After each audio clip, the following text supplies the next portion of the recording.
Hallelujah, hallelujah. प्रभु का धन्यवाद करते हैं आज के इस दिन के लिए।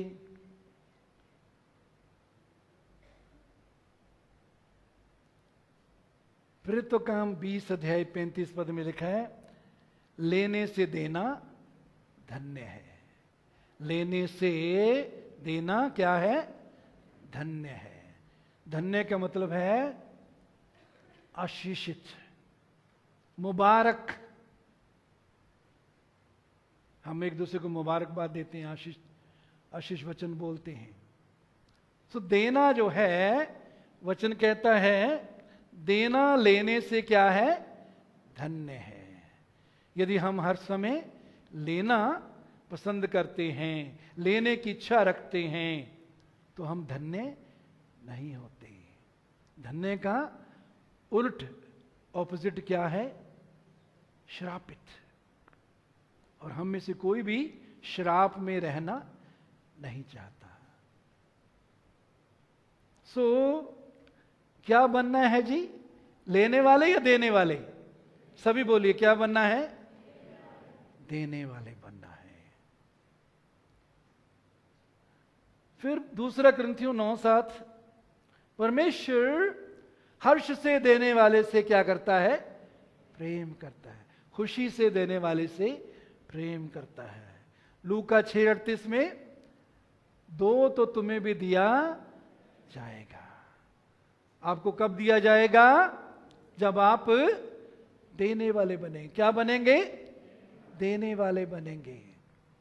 दो तो तुम्हें भी दिया जाएगा।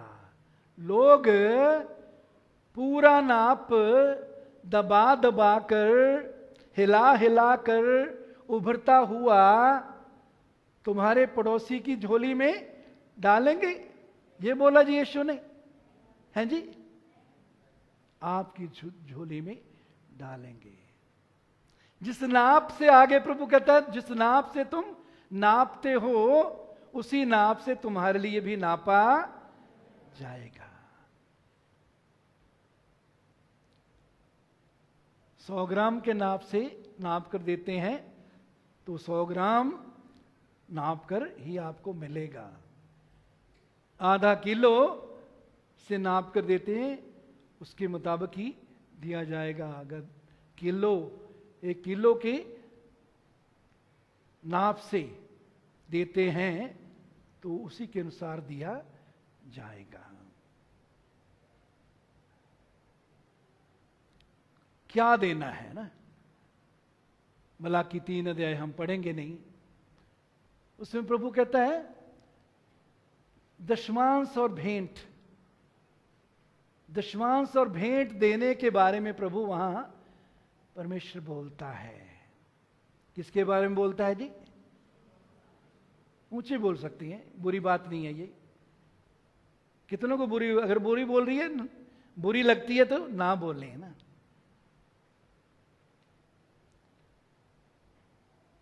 क्या कहता है जी मलाकी 3 अध्याय में? क्या देने के लिए बोलता है? दशमांश और भेंट। समय बचाने की खातिर हम पढ़ेंगे नहीं, आप बाद में घर में पढ़ सकते हैं। मलाकी 3 अध्याय 7 पद से आगे 12-13 तक आप पढ़िए। वहां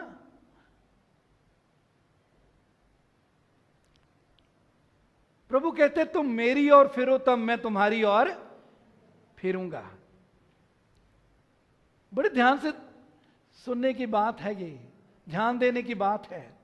कहते तुम मेरी ओर फिरो तब मैं तुम्हारी ओर फिरूंगा। और प्रभु के लोग सवाल करते हैं कैसे फिरें जी हम?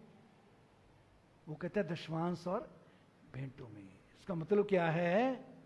दशमांश और भेंट हम वफादारी से जब परमेश्वर की उपस्थिति में लाते हैं, जब दूसरों के साथ बांटते हैं, तो उसके द्वारा हम परमेश्वर की ओर फिरते हैं। किसकी ओर फिरते हैं जी? परमेश्वर की ओर फिरते हैं। वो कहते तुम मेरी ओर फिरो तो मैं तुम्हारी ओर फिरूंगा। और जब हम उसकी ओर फिरते हैं तो वो हमारी ओर फिरता है, हमारी ओर मुड़ता है। जब हम उसकी ओर मुड़ते हैं तो वो क्या कहता है, ऐसा करके परखो कि मैं आकाश की खिड़कियां तुम्हारे लिए खोलता हूं कि नहीं। पंजाबी में और इंग्लिश के कुछ अनुवादों में लिखा है, यहां तक आशीष दूंगा कि उसको रखने की जगह नहीं होगी। मैं आकाश के झरोके, आकाश की खिड़कियां तुम्हारे लिए खोल दूंगा। मैं नाश करने वाले को झिड़कूंगा।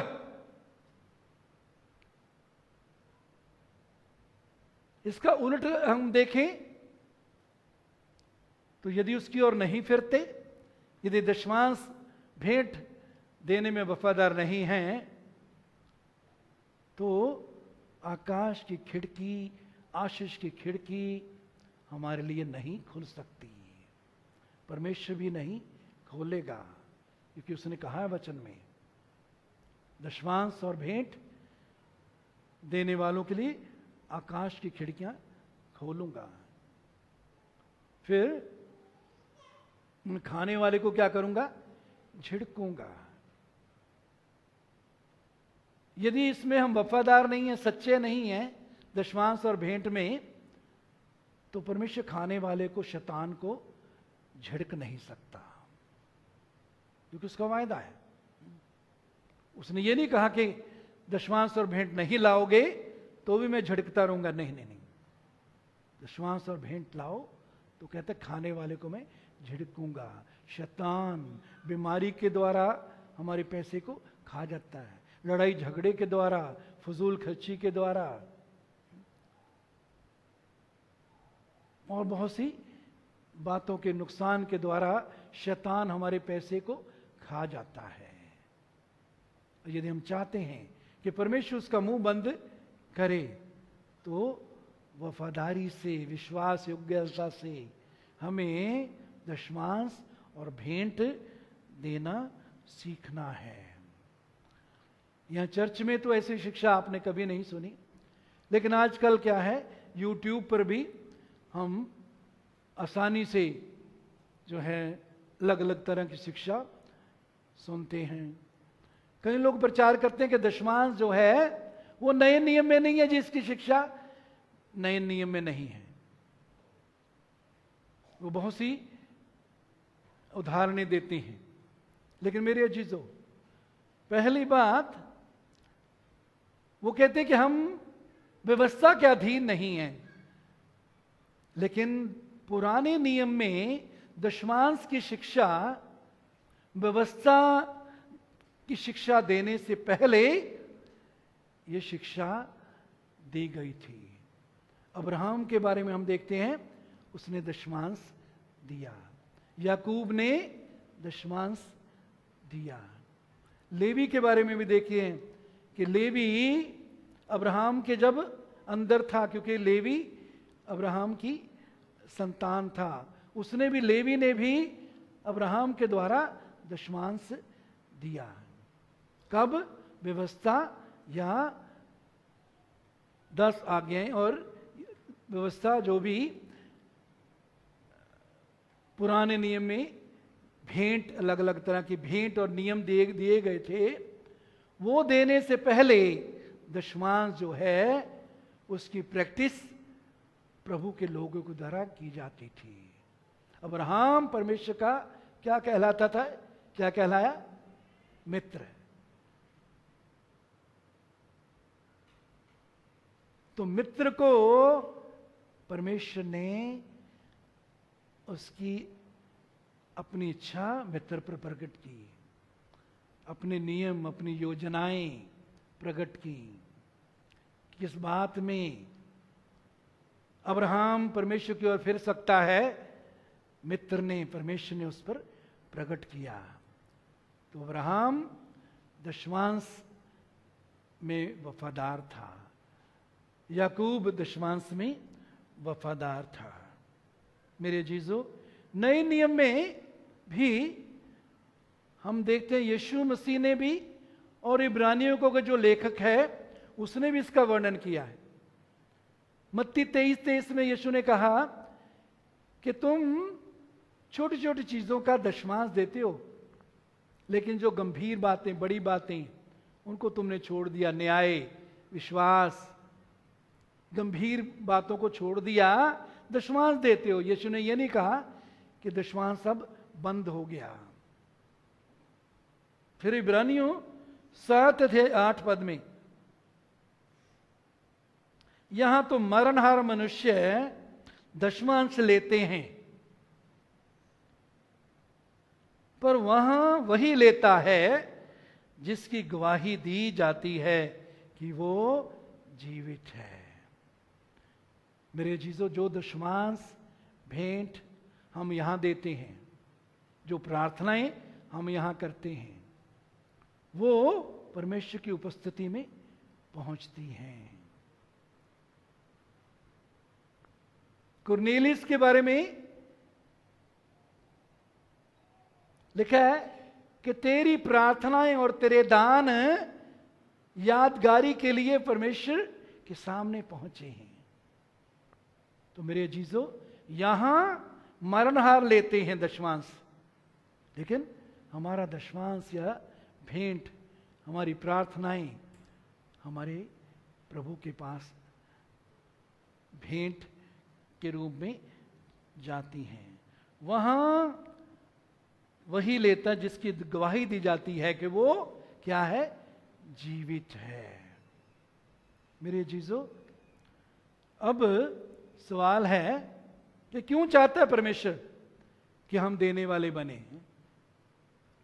क्यों उसने ऐसी योजना नहीं बनाई कि हम घर में बैठे रहें आराम से, वो हमारी छतों में छेद करे, या कोई ऐसा नियम बनाए कि दरवाजे में से पैसे गिरते रहें, सोना चांदी गिरता रहे? क्यों चाहता परमेश्वर हम देने वाले बने? कुछ कारण है। पहली बात, हमारा परमेश्वर देने वाला है, देता है, और वो चाहता है कि उसके बच्चे, हम जो उसके बच्चे हैं, हम भी देने वाले बने, हम उसके समान बने, उस जैसे बने। तो पहली बात, वो चाहता है हम उसके समान बने। दूसरी बात, जब हम देते हैं, पहली बात, हम परमेश्वर की आज्ञा का पालन करते हैं, आज्ञा मानते हैं। और यीशु ने कहा, यदि तुम मुझसे प्रेम कर तो मेरी आज्ञाओं को मानोगे।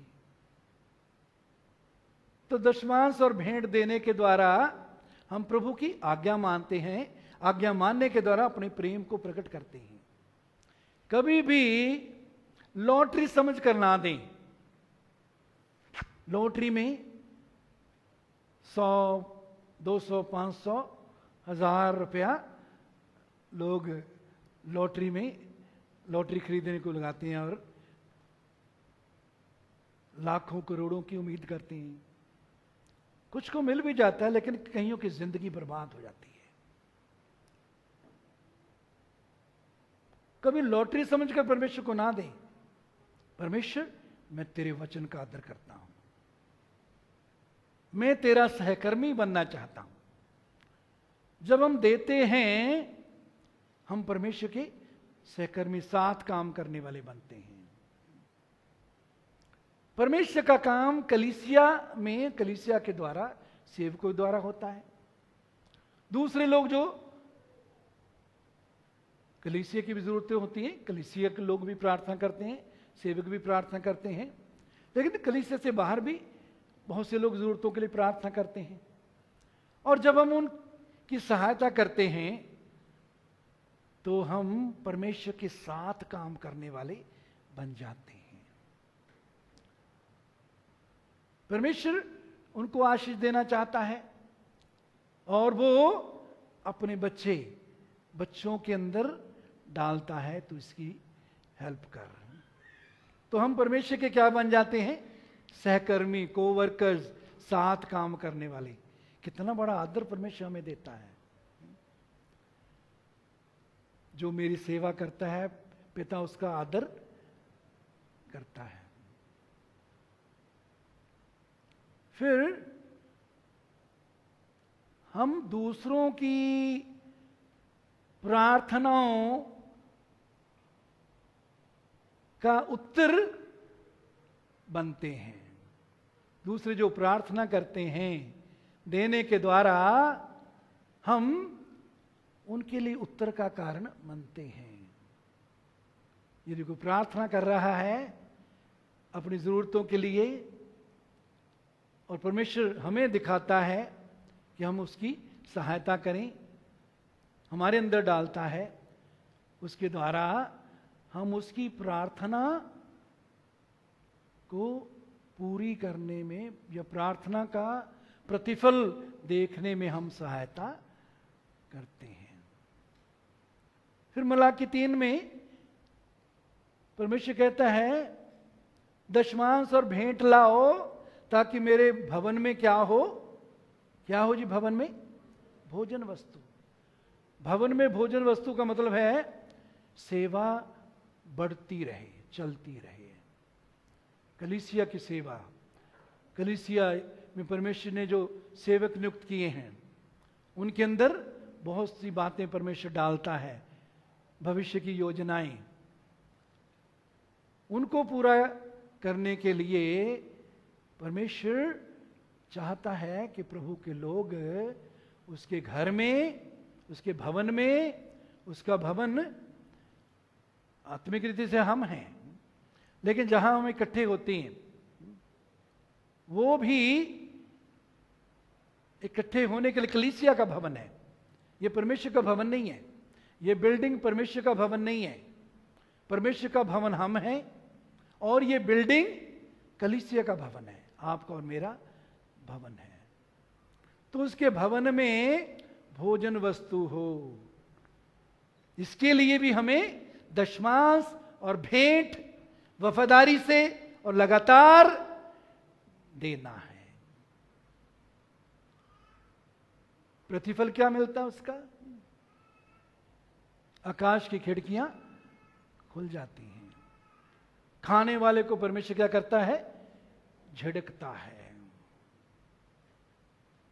जब परमेश्वर झिड़कता है, खाने वाला आप पर, आपको, आपकी सेहत पर, आपकी जायदाद पर, आपके बच्चों को छू नहीं सकेगा। बहुत सी बीमारियां और बहुत सी हमारी आशीषें इसलिए रुकी होती हैं, बहुत सी चीज़ों में हमें सफलता इसलिए नहीं मिलती कि हम दशमांश और भेंट में वफादार नहीं होते। बहुतों के अंदर मानसिकता क्या है? जब मेरी आमदन बढ़ जाएगी तब मैं देना शुरू करूंगा। ये शैतान की बहुत बड़ी चाल है कि हम इस बंधन में बंधे रहें। जब मेरी आमदन बढ़ जाएगी, जब बच्चे अपने पांव पर खड़े हो जाएंगे तब देना शुरू करूंगा। जब मेरी आमदन बढ़ जाएगी तब देना शुरू करूंगा। जब मेरा कर्ज उतर जाएगा तब देना शुरू करूंगा। जब मेरी पत्नी भी काम करने लग जाएगी तब देना शुरू करूंगा। जब मेरा बच्चा बाहर चला जाएगा या रिश्तेदार बाहर चला जाएगा, वहां से मुझे मदद भेजना शुरू करेगा तब देना शुरू करूंगा। ऐसी बहुत सी बातों के द्वारा शैतान प्रभु के लोगों को बंधन में रखता है, कैद में रखता है। यीशु ने कहा, क्या कहा जी? जो थोड़े में विश्वास योग्य रहता है उसको कितना दिया जाएगा? ज्यादा दिया जाएगा। जो थोड़े में विश्वास योग्य रहता है उसको ज्यादा दिया जाएगा। हम क्या कहते हैं? जब ज्यादा दिया जाएगा तब मैं देना शुरू करूंगा। हम उलट, इसीलिए परमेश्वर की वचन की प्रतिज्ञाओं को, बहुत से वायदों को अपने जीवन में, अपने परिवार में, अपने कारोबार में हम पूरा होता हुआ देख नहीं पाते,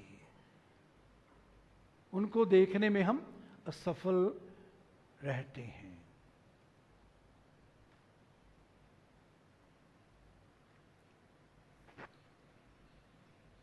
दसवां हिस्सा क्या है?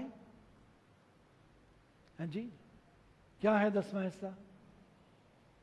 हम जब छोटे छोटे होते थे तो जिस चर्च में हम थे उसमें अगर कोई 10 रुपए भी देता था ना, या 20 रुपए कोई देता था, तो उसको दशमांश समझ के देते थे।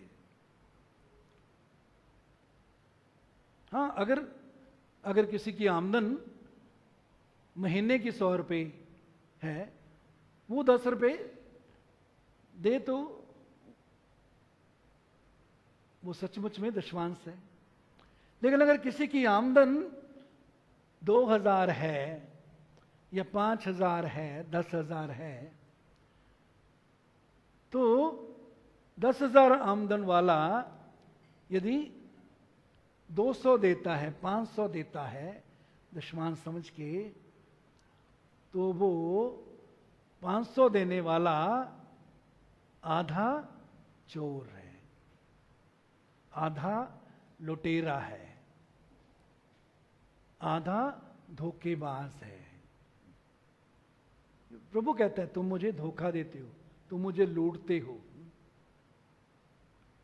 वैसे तो देखा जाए चोर चोर होता है, लुटेरा लुटेरा होता है। मैं शायद गलत बोल गया, आधा चोर या आधा लुटेरा कोई नहीं होता, चोर तो चोर ही होता है। चोरी पंजाबी में बोलते हैं कख दी भी चोरी ते लख दी भी चोरी। छोटा तिनका चुराते हैं उसको भी चोरी बोलते हैं। लाख चुराएं किसी का, वो भी चोरी। तो हम आगे आगे बढ़ेंगे। दूसरा क्रंथियां 8 अध्याय, उसका 2 से 7 पद।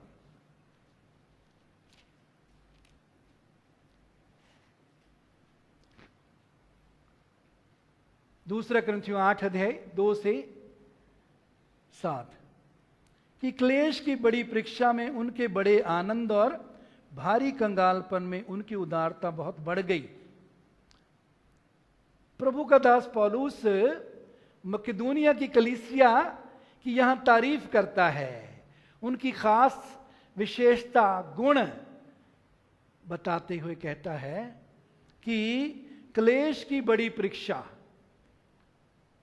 क्लेश जब आता है, जब लोग हमारी विरोधता करते हैं, हमें सताते हैं विश्वास के कारण, मसीह पर विश्वास के कारण,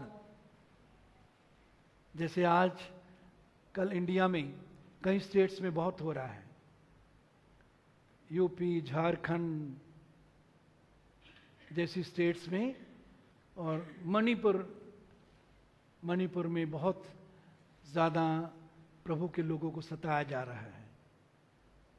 घर से बाहर हैं, हजारों लाखों लोग अपने घरों से निकाल दिए गए, चर्च बिल्डिंग जला दी गई विश्वास के कारण। तो क्लेश जब होता है, क्लेश की बड़ी परीक्षा में जब क्लेश होता है, जब मसीह के कारण सताया कोई जाता है, उसके सामने परीक्षा होती है। क्या परीक्षा होती है? या तो वो मसीह को छोड़ सकता है, उसका इनकार कर दे, या फिर खड़ा रहे कि चाहे कुछ भी कर लो, मैं विश्वास से दूर नहीं जाऊंगा। यीशु ने कहा जो अंत तक विश्वास योग्य रहेगा वो उद्धार पाएगा। कौन मुक्ति पाएगा? जो आखिर तक वफादार रहेगा। कान के साथ साथ आंखें भी खुली रखिए जी। कान की भी जरूरत है, आंख की भी जरूरत है ना। तो क्लेश की बड़ी परीक्षा में उनके बड़े आनंद, लेकिन यहां प्रभु से जो सच्चा प्रेम करते हैं, जो प्रभु पर विश्वास करते हैं, उन पर जब क्लेश आता है, विश्वास के कारण, सच्चाई में बने रहने के कारण, उनका आनंद भी बड़ा हो जाता है। उनके अंदर प्रभु का आनंद भरा रहता है। उनके बड़े आनंद और भारी कंगालपन में उनकी उदारता बहुत बढ़ गई। मकिदुनिया की कलीसिया के लिए क्या कहता है कि क्लेश जब बहुत हुआ, क्लेश की बड़ी परीक्षा में उनका आनंद जो है वो बड़ा हो गया। प्रभु का आनंद हमारा बल है। प्रभु की उपस्थिति में आनंद की भरपूरी है।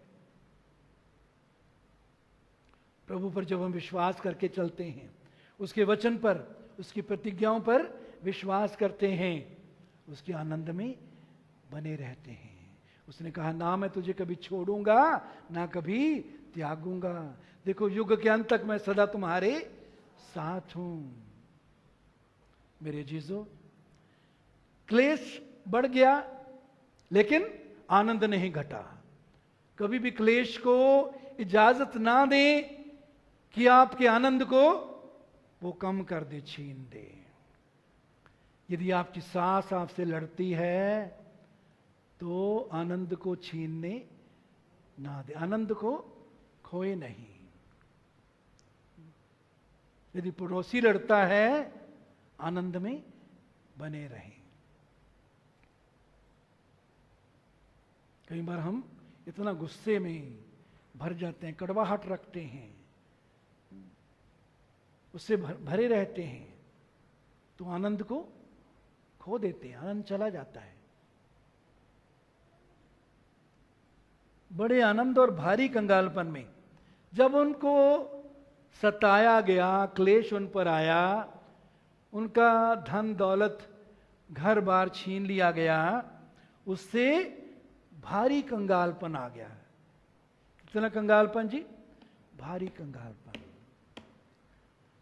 कभी कभी समय आता है जबकि प्रभु के नाम के कारण, विश्वास के कारण हमें कंगालपन का सामना करना पड़ता है। लेकिन बड़ी खूबसूरत बात यहां मकिदुनिया की कलीसिया के बारे में हम देखते हैं। भारी कंगालपन में उनकी उदारता बहुत बढ़ गई। भारी कंगालपन में, भारी गरीबी में उनकी उदारता बहुत बढ़ गई। उदारता का मतलब है खुले दिल से देना बहुत बढ़ गया।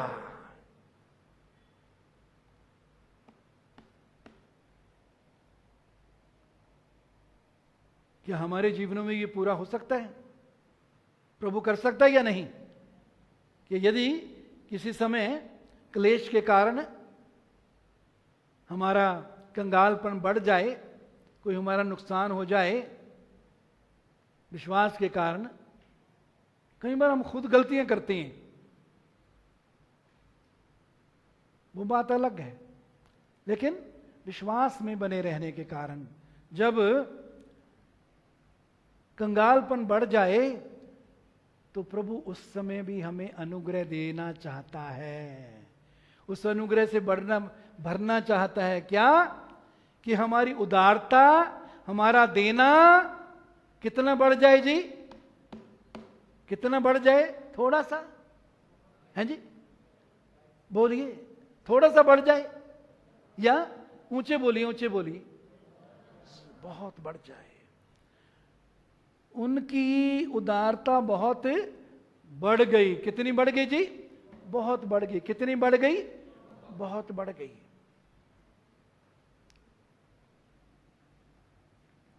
उनके विषय में यह गवाही है कि उन्होंने अपनी सामर्थ्य भर, वर्ण सामर्थ्य से भी बाहर मन से दिया, अपनी सामर्थ्य के अनुसार दिया। कभी भी हमने शुरू से प्रभु के अनुग्रह से सीखा है कि चर्च में सबको, कई बार क्रिसमस या दूसरे जो भी प्रोग्राम होते हैं उनमें हमने कभी भी आज तक प्रभु की दया से, अनुग्रह से सबको एक सी भेंट देने के लिए नहीं बोला। कई जगह होता है 1000 रुपया पर एक परिवार लाए, 2000 लाए या 500 लाए। नहीं मेरे जीजू, वो 1000 कोई आसानी से दे सकता है, किसी के लिए वो 1000 भी भार है। तो कहते हैं अपनी सामर्थ के भर, सामर्थ भर वर्ण सामर्थ से भी बाहर मन से दिया। यहां खूबसूरत बात एक हम देखते हैं कि उन्होंने सामर्थ से बाहर दिया। जितनी ताकत थी देने की उससे ज्यादा उन्होंने दिया। ये भेंट के बारे में है, दशमांश के बारे में यहां नहीं बोल रहा। दशमांश ही होता है। दशमांश का मतलब है 10वां हिस्सा। वो हम अपनी सामर्थ्य के मुताबिक या जो है सामर्थ्य के मुताबिक देने का नियम वहां लागू नहीं होता। 10वां हिस्सा, 10वां जब आमदन का 10वां हिस्सा देते हैं वो दशमांश है। लेकिन सामर्थ्य से बढ़कर दिया, सामर्थ्य से बाहर मन से दिया। कैसे दिया जी? मन से दिया। कई बार हम दूसरों को खुश करने के लिए भी दे सकते हैं, पास्टर ने कहा है तो देना ही पड़ेगा। नहीं, वो क्या सोचेगा, उसने इतना दिया है, मैंने ना दिया, मैंने कम दिया, तो वो क्या सोचेगा? नहीं, मन से दिया। कैसे दिया जी? जब देना है कैसे देना है? मन से। 4 पद, और इस दान में और पवित्र लोगों की सेवा में भागी होने के अनुग्रह के विषय में हमसे बार बार बहुत विनती की। देखिए, भारी कंगालपन है, बहुत गरीबी है, बढ़ी हुई है। ऐसा लगता है पौलुस ने सोचा होगा कि मैं इनको नहीं बोलूंगा, नहीं कहूंगा देने के लिए। लेकिन उन्होंने क्या किया? हमसे बार बार कितनी विनती की जी? बहुत विनती की। बार बार कितनी विनती की? बहुत विनती की। ऐसा लगता है पौलुस कह रहा था नहीं नहीं नहीं, मैं नहीं लूंगा, मैं तुम्हारा भेंट नहीं लूंगा, तुम तो खुद बहुत मुसीबत में हो। लेकिन उन्होंने बार बार विनती की, नहीं जी हमारा हिस्सा भी आप डालो।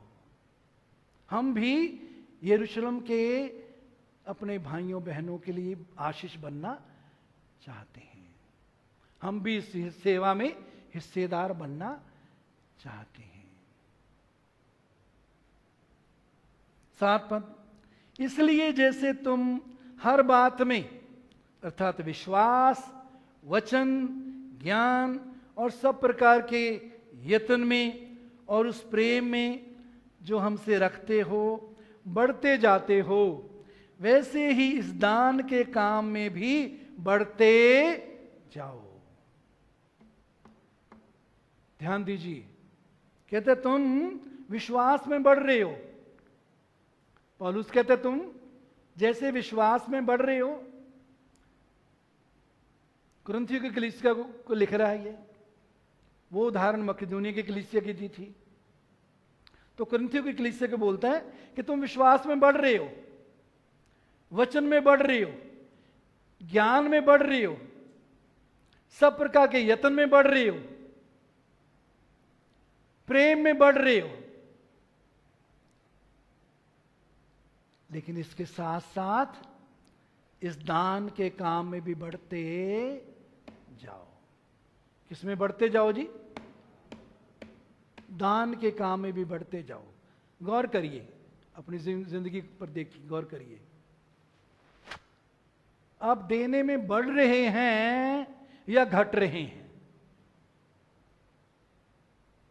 या जितना आज से 5 साल 10 साल 20 साल पहले देते थे उतना ही देने का स्तर हमारा उतना है। पौलुस क्या कहता है जी? देने में, इस सेवा में क्या करते जाओ जी? बढ़ते जाओ। क्या करते जाओ? बढ़ते जाओ।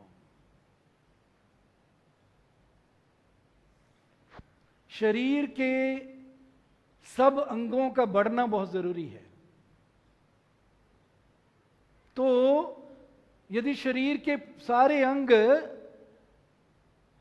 सही तौर से बढ़ रहे हैं तो वो शरीर तंदुरुस्त होगा, वो शरीर अच्छा काम कर सकेगा।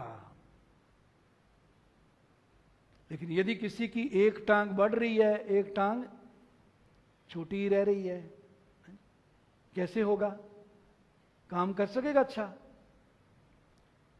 तो हमारे आत्मिक जीवन के ये अंग हैं, विश्वास, वचन, ज्ञान, सब प्रकार का यत्न, प्रेम।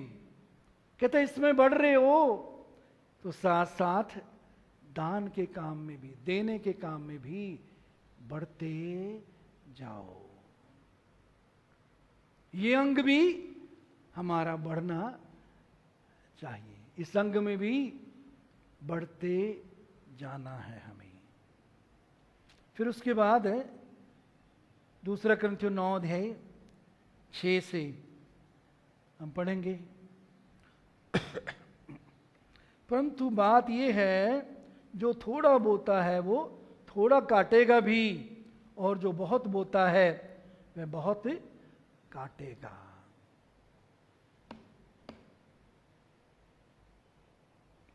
थोड़ा कौन काटेगा जी? थोड़ा कौन काटेगा? जो थोड़ा बोता है। बहुत कौन काटेगा? जो बहुत बोता है। ये दशमांश के बारे में नहीं बात कर रहा, दशमांश के अलावा भेंट के बारे में बात कर रहा है।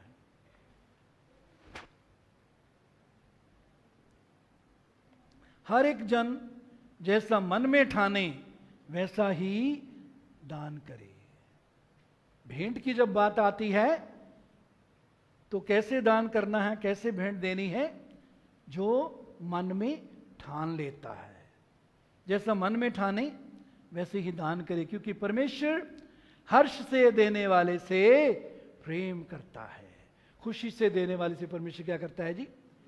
प्रेम करता है।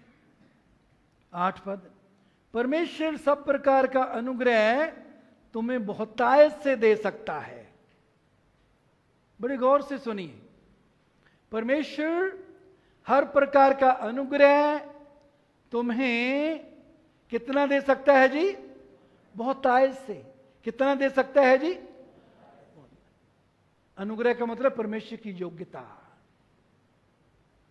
तुम्हें बहुतायत से दे सकता है, जिससे हर बात में, कितनी बातों में जी? कितनी बातों में? हर बात में, हर समय। दूसरी बात क्या बोल रहा है? हर समय, हर बात में, हर समय।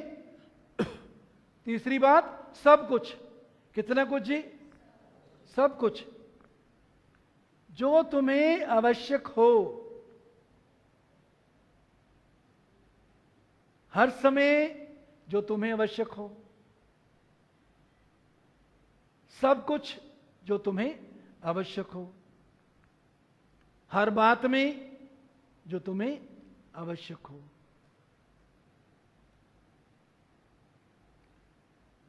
तुम्हारे पास रहे।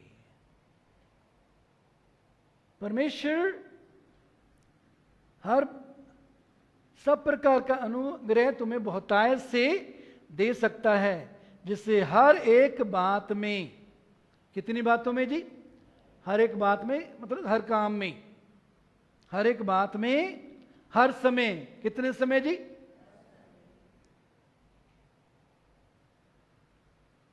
जब तनख्वाह मिलती है उसके एक हफ्ते में हैं जी, एक हफ्ते में, एक हफ्ते, कईयों की तनख्वाह एक हफ्ते तक उनके पास रहता है कि वो ज़रूरतों के लिए उनके पास होता है।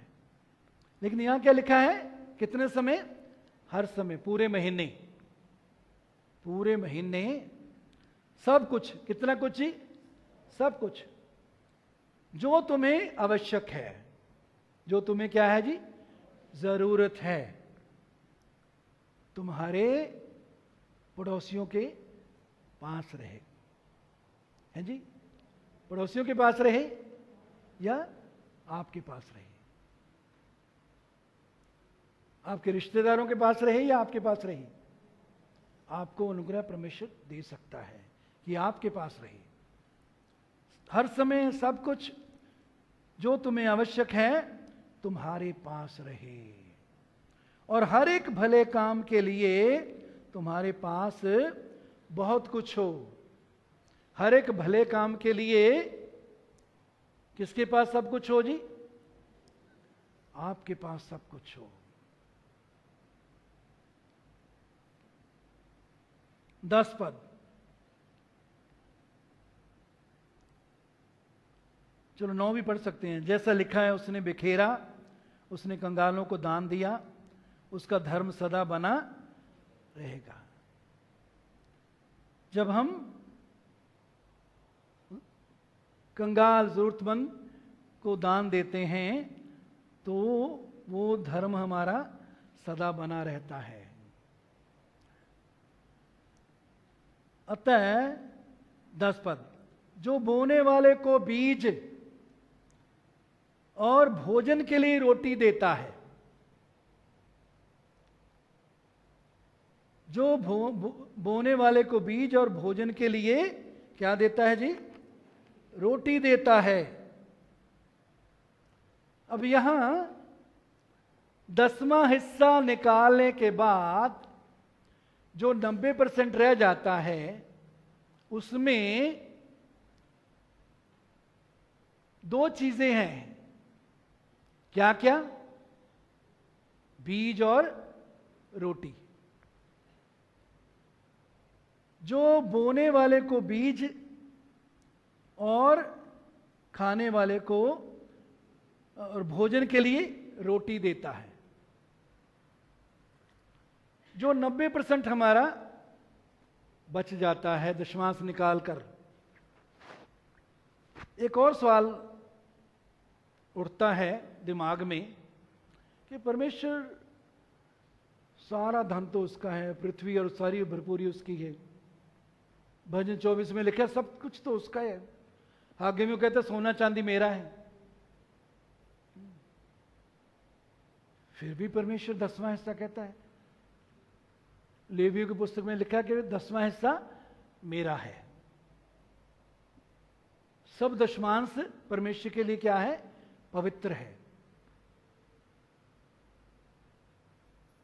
परमेश्वर लालची है जी? वो लालची नहीं है, सब चीज का मालिक है। जो कुछ भी हम हैं, जो चीज हम काम में इस्तेमाल करते हैं, वो सब परमेश्वर ने बनाई हुई है। अगर कोई खेती करता है, उसमें जो कुछ भी है वो परमेश्वर ने बनाया है। जमीन से पानी परमेश्वर देता है, मौसम को फसल के अनुसार बदलता है। काम करने के लिए बुद्धि ताकत वही देता है।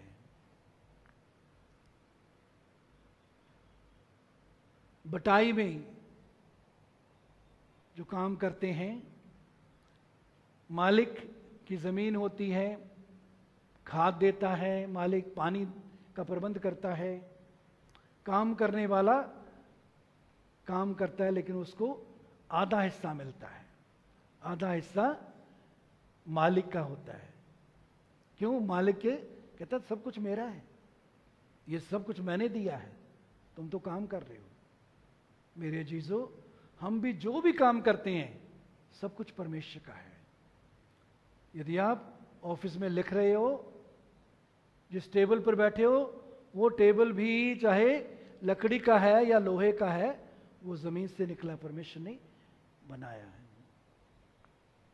बिल्डिंग जो बनी है उसका सारा मटेरियल परमेश्वर ने पैदा किया है। हमको बुद्धि जो दी है, पेन, कागज, जो कुछ भी हम इस्तेमाल करते हैं वो परमेश्वर ने बनाया हुआ है। कोई भी काम हम करें, कोई लोहे का काम करता है, कोई लकड़ी का काम करता है, कोई बर्तन बनाने का काम करता है, कोई सोने का काम करता है। कोई भी काम आपका है वो सब कुछ परमेश्वर ने बनाया हुआ है। हमको परमेश्वर ताकत, बुद्धि, योग्यता देता है, सब कुछ तो उसी का है। जब हम काम करते हैं उसमें से वो कितना कहता है, मेरा कितना है 10वां, वो आधा नहीं मांगता। कई बार हम इसमें भी अन्यायी समझते हैं कि परमेश्वर अन्यायी है, काम तो मैं करता हूं सारा महीना, मांगता परमेश्वर, कहता 10वां हिस्सा मेरा है। वो भला परमेश्वर है, सब कुछ उसका है। क्यों चाहता है? उसके कारण हमने देख लिए हैं। उसके भवन में भोजन वस्तु रहे। वो ना सिर्फ हमें आशीष देना चाहता, लेकिन हमें दूसरों के लिए आशीष बनाना चाहता है। इसलिए वो चाहता है हम दशमांश और भेंट दें। तो 90% जो हमारा रह जाता है उसमें बीज और हमारा भोजन है। उसमें हमारा क्या है जी? 90% में बीज और भोजन। जिम्मेदार के पास जो फसल आती है उसमें से कुछ वो बीज निकालता है और बाकी वो अपनी जरूरतों को पूरा करने के लिए उसको बेच देता है या अनाज खाने के लिए इस्तेमाल करता है। तो जो भी 90% है उसमें बीज और भोजन। भोजन का मतलब है हमारी जरूरतें।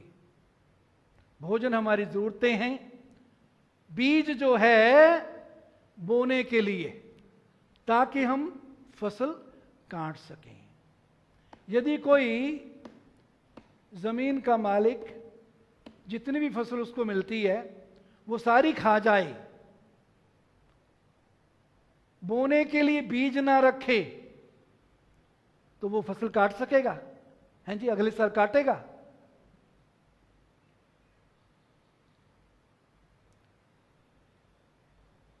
तो 90% में से हमें बोना सीखना है।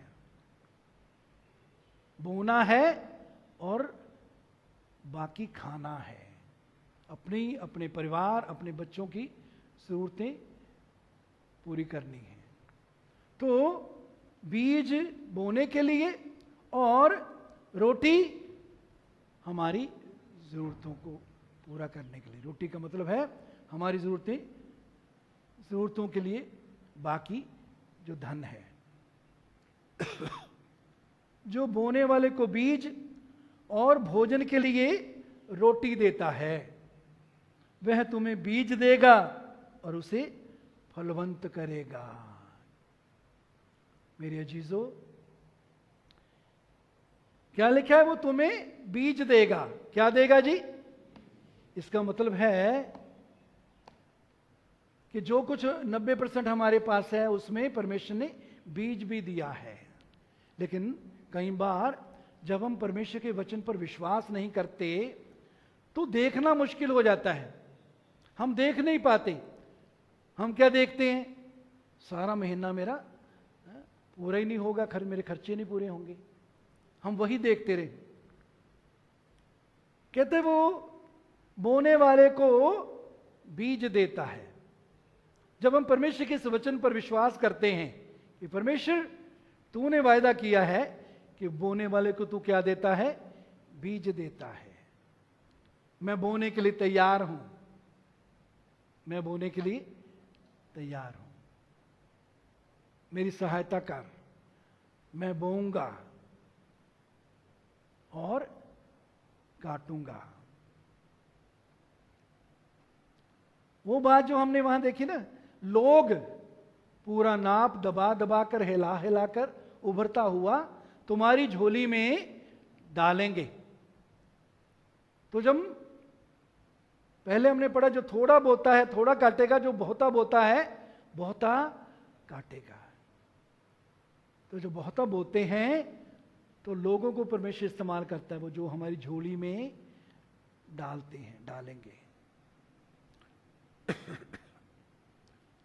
आगे 11 पद, तुम हर बात में सब प्रकार की उदारता के लिए जो हमारे द्वारा परमेश्वर का धन्यवाद करवाती है, धनवान किए जाओ। पौलुस की कुरिन्थिया की कलीसिया के लिए प्रार्थना है, इच्छा है क्या? कि तुम हर बात में, आज प्रभु का सेवक होने के नाते मैं आपके लिए ये इच्छा कर रहा हूं, आपके लिए मेरी ये प्रार्थना है कि तुम हर बात में सब प्रकार की उदारता के लिए, सब प्रकार से, सब तरह से खुले दिल से देने के लिए, उदारता के लिए जो हमारे द्वारा परमेश्वर का धन्यवाद करवाती है, धनवान किए जाओ। क्या किए जाओ जी? तुम धनवान किए जाओ। किसके लिए? उदारता से, खुले दिल से देने के लिए धनवान किए जाओ। कितने धनी बनना चाहते हैं देने में? है कोई यहां? हाथ खड़ा करें, ऊंचे हाथ खड़ा करें जो देने में धनी बनना चाहते हैं। ये परमेश्वर की इच्छा है। पौलुस प्रार्थना कर रहा है। पौलुस उसके दिल में जो परमेश्वर की इच्छा के अनुसार जो इच्छा है वो कलीसिया को बता रहा है। धनवान किए जाओ जो हमारे द्वारा परमेश्वर का धन्यवाद करवाती है। जब हम उदारता से देते हैं तो दूसरी हमारे लिए, हमारे खुले दिल से देने के लिए परमेश्वर का क्या करते हैं? धन्यवाद। क्या करते हैं परमेश्वर का? धन्यवाद। यहां लिखा है ना, दोबारा पढ़ेंगे। और तुम हर बात में सब प्रकार की उदारता के लिए जो हमारे द्वारा परमेश्वर का धन्यवाद करवाती है, धन्यवाद, धनवान किए जाओ। तो कितने चाहते हैं कि आपके लिए दूसरे परमेश्वर का धन्यवाद करें? है कोई यहां? ऊंचे ऊंचे कर सकते हैं, कोई शर्माइए नहीं, बिल्कुल।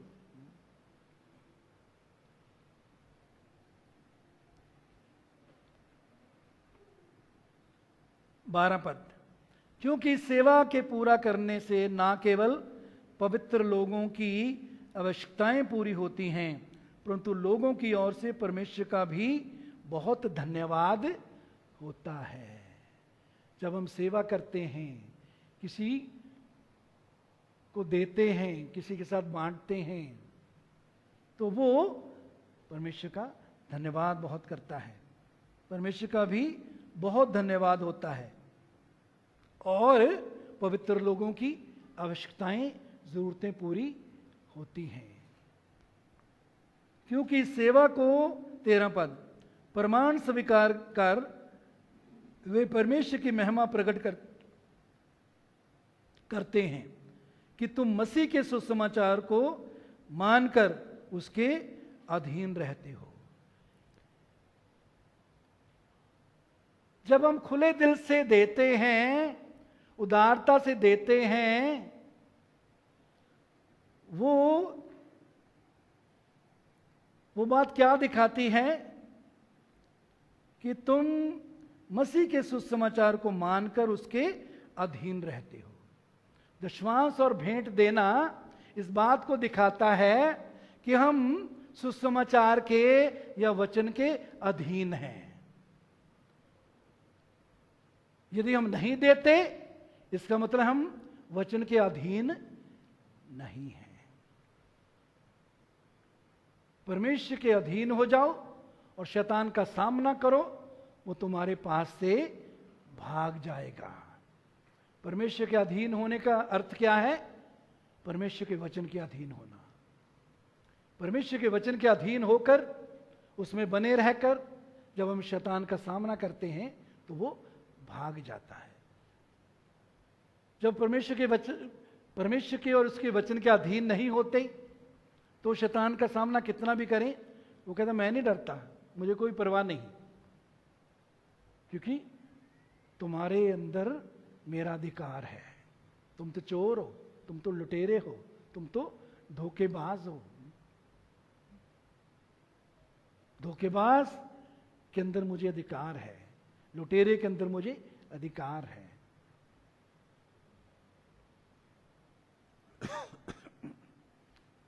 तो मसीह के सुसमाचार को मानकर उसके अधीन रहते हो और उनकी और सबकी सहायता करने में उदारता प्रकट करते रहते हो। उनकी और सबकी सहायता करने में उदारता प्रकट करते रहते हो। क्या आज परमेश्वर आप में से हर एक के बारे में कह सकता है? अपने से सवाल करें, क्या परमेश्वर या परमेश्वर का सेवक आपके बारे में कह सकता है तुम उनकी और सबकी सहायता करने में उदारता प्रकट करते रहते हो? सहायता के द्वारा, दूसरों की सहायता के द्वारा, परमेश्वर के राज्य में होने के द्वारा तुम उदारता प्रकट करते रहते हो। आइए सब खड़े हो जाएं।